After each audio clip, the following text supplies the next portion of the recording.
صحت مند طرز زندگی اختیار نہ کرنے سے سنگین نقصانات میں سے ایک خواتین کے ہارمونز کا عدم توازن بھی ہے۔ ہر 3 میں سے ایک خاتون ہارمونز کی خرابی سے دوچار ہے۔ علامات: ہارمونل توازن بگڑ جانے کی عام علامات میں موٹاپا، خاص طور پر جسم میں پیٹ اور کولوں پر چربی کا بڑھ جانا ہے۔ ماہواری کا نظام بگڑ جانا: دوران ماہواری کم یا زیادہ خون کا اخراج، اکثریت میں پیٹ کے نچلے حصے میں درد کی شکایت بڑھ جانا، بالوں کا جھڑنا، ہونٹوں کے اوپر حصے اور تھوڑی پر سخت بالوں کا نمودار ہونا، جلد چکنی ہو جانے کے نتیجے میں دانے، کیل محاذ سے نکلنا اور گردن کی پشت کا رنگ گہرا ہونا وغیرہ شامل ہے۔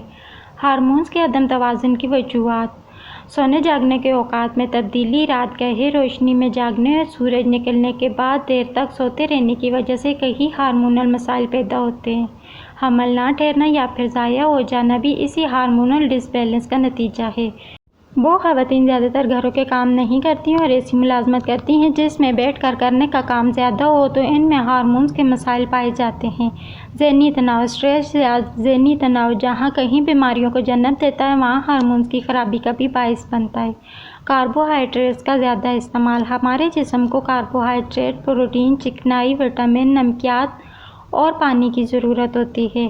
افسوس کہ ہم نے اپنی غذا میں نہ صرف کاربوہائیڈریٹ کا استعمال خطرناک حد تک بڑھا لیا ہے بلکہ کھانے کے اوقات بھی تبدیل کر دیے ہیں، جس کے نتیجے میں ہارمونز کی خرابی اور ذیابیطس لاحق ہونے کے امکانات بڑھ جاتے ہیں۔ ماحولیاتی اثرات: موجودہ دور میں ہمارے ارد گرد کے ماحول میں بڑھتے ہوئے زہریلے مادے یا ٹاکسنز بھی ہارمونل توازن بگڑ جانے کا سبب بن رہے ہیں۔ وٹامن ڈی کی کمی: دنیا بھر میں کی جانے والی تحقیق میں وٹامن ڈی کی کمی بھی ہارمونز کی خرابی کا سبب بن سکتی ہے، نیز خواتین سے متعلقہ دیگر کئی مسائل کو جنم بھی دے سکتے ہیں۔ بعض اوقات ہارمونز کی خرابی والدین سے بھی بچوں میں منتقل ہو جاتی ہے۔ جن بچوں کے والدین میں ہارمونز کی خرابی کا مسئلہ رہا ہو انہیں چاہیے کہ اپنے اور اپنے بچوں کی صحت پر خاص توجہ دیں، اس خرابی کو اپنی اگلی نسل میں منتقل ہونے سے روکا جا سکے۔ اگر ہارمونز کی خرابی کا بروقت علاج نہ کروایا جائے تو بچہ دانی کے سرطان کے امکانات بھی خاصے بڑھ جاتے ہیں۔ یاد رہے کہ موٹاپے، ذیابیطس اور بلند فشار خون کے امراض کو بچہ دانی کے کینسر کا پیش خیمہ تصور کیا جاتا ہے۔ موجودہ دور میں منفی طرز زندگی کے باعث خواتین میں ہارمونل عدم توازن کی شرح میں مسلسل اضافہ ہی دیکھنے میں آ رہا ہے، تو ضرورت اس بات کی ہے کہ احتیاطی تدابیر بروقت اختیار کی جائیں۔ یہ تو تھی ہارمونل انبیلنس کی علامات اور وجوہات۔ اب بات کرتے ہیں اس کا علاج کیسے کیا جائے۔ خواتین کچھ غذاؤں کے استعمال کو یقینی بنائیں تو ان کو ہارمون کا لیول برقرار رکھنے میں مدد ملے گی۔ سویابین: سویابین کے استعمال سے بریسٹ کینسر کے خطرات میں کمی لائی جا سکتی ہے اور سائنسی تحقیق بھی اس بات کی تصدیق کرتی ہے۔ ان فوائد کے پیش نظر خواتین کو یہ مشورہ دیا جاتا ہے کہ وہ سویابین کو متوازن مقدار میں باقاعدگی کے ساتھ استعمال کریں۔ تاہم اس بات کا فیصلہ آپ کی گائنیکولوجسٹ یا ماہر غذائیت کرے گا کہ آپ کو سویابین کی کتنی مقدار استعمال کرنا چاہیے، کیونکہ اس کا زیادہ استعمال صحت کے لیے مضر ثابت ہو سکتا ہے۔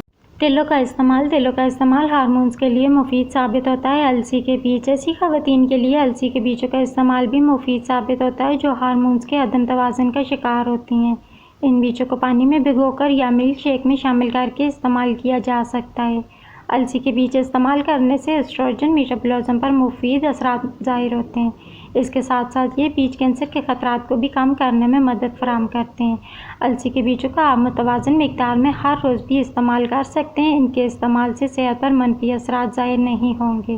وٹامن بی کا استعمال: اگر جسم میں وٹامن بی کی کمی واقع ہو جائے تو اس بات کے خطرات بڑھ جاتے ہیں کہ مستقبل میں ایسٹروجن کا لیول بھی کم ہو جائے گا۔ کچھ طبی ماہرین کا کہنا ہے کہ وٹامن بی کا استعمال ایسٹروجن میٹابولزم پر مفید اثرات ظاہر کرتا ہے، اس لیے یہ چھاتی کے کینسر سے بچاؤ میں بھی مدد فراہم کر سکتا ہے۔ وٹامن بی کو حاصل کرنے کے لیے بہترین طریقہ یہ ہے کہ ایسی غذاؤں کے استعمال کو یقینی بنایا جائے جو اس وٹامن سے بھرپور ہوتی ہیں۔